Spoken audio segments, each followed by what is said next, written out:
गमागम भैया। मुनगा फूल सफेद है, अरे बालकपन में क्यों रे बधे की हो जवानी में।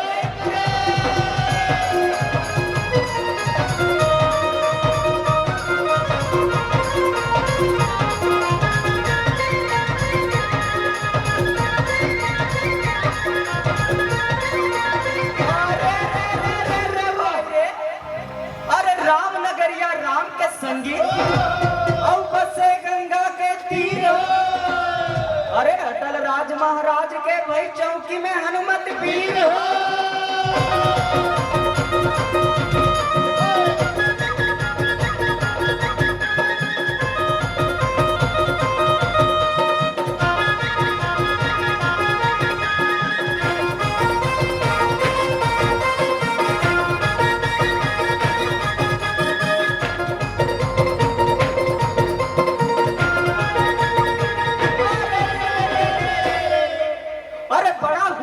क्या हुआ भैया?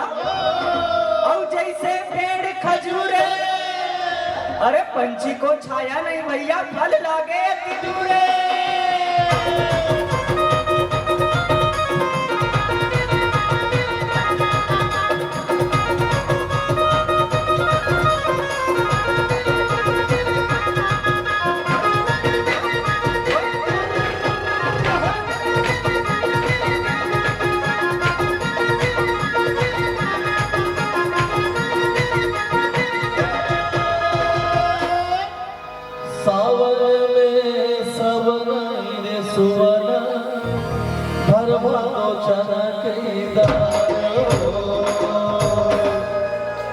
बालापन में तोला गोदी खेलाए रे सुवना, पाढ़े में कब हो काम हो।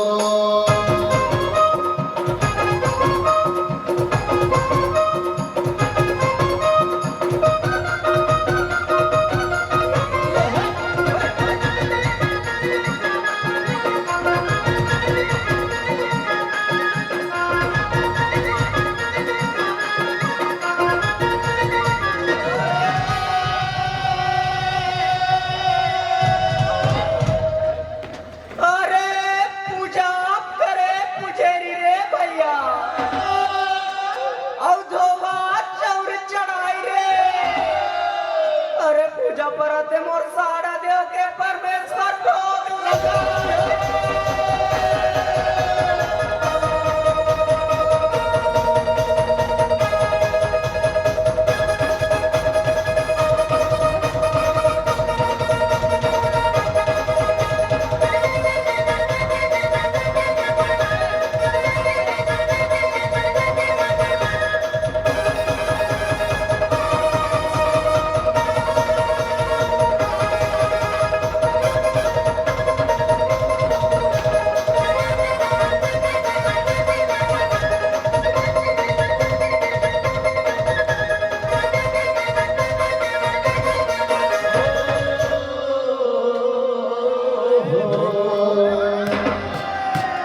ठाकुर जो हमारे लाए हैं संगी, और पान सुपारी के कोरा, रंगे महल मां बैठो न मालिक, राम राम के बेरा।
आनंद लेवा।